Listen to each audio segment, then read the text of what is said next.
This is Ivan Mullins, the third for EDL 403, and the person I interviewed was my dad, Ivan Mullins Jr., who is the owner and operator of Snap Fitness 24/7 in Loganville, Georgia.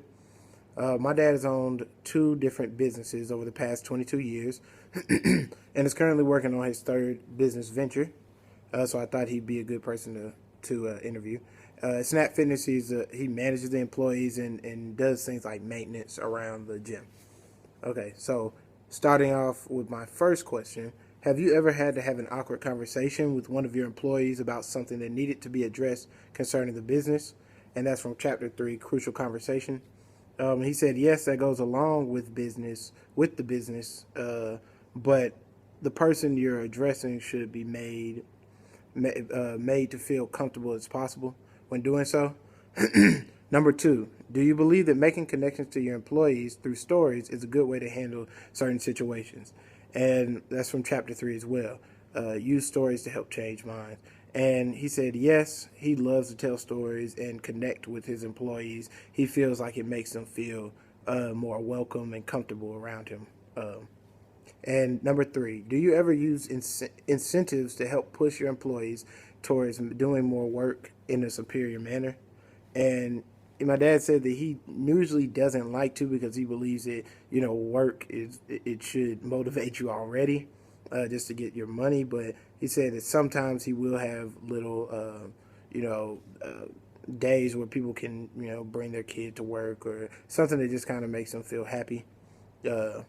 And number four, was there ever a time where you had to make a sacrifice of your own for the greater good of your business? And my dad said yes. Once again, that is business, is making sacrifices 100% of the time. You're always forced with making decisions, especially being in his position, that may leave you, it may make you feel uncomfortable. Number five, has there ever been a time where you fell short of influencing your employees because your methods were not clear and concise? And that's Fuzzy Goals, Chapter 2.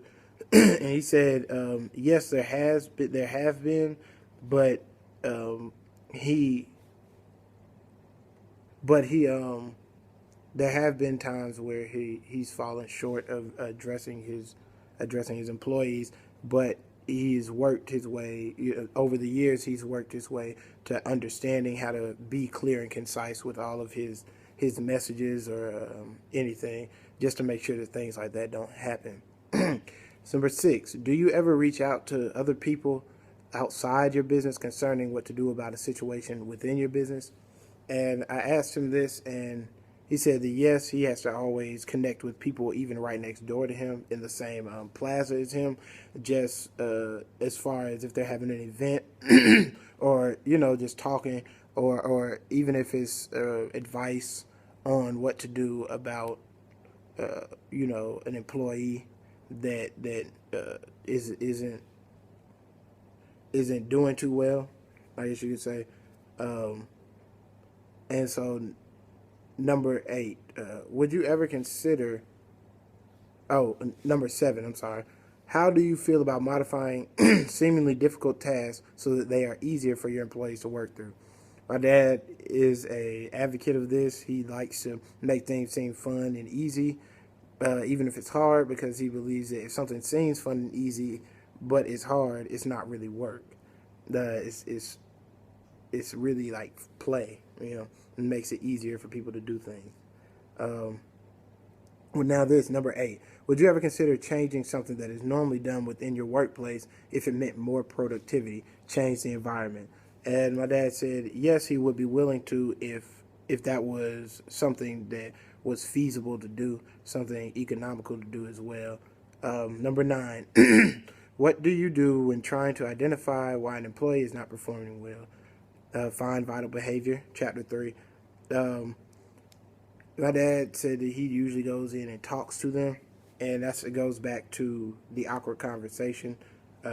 He goes back and talks to them and tries to just figure out what the problem is. If there isn't a solution, he said, then he may have to consider finding a new employee, depending on the severity of the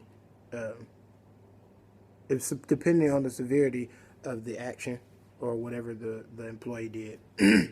Has there been a person number 10, have there been a person you inspired through your leadership to become a leader themselves within their role in the business? And my dad said that is the most important thing that he tries to get through to his employees, is trying to inspire someone to even take his place someday.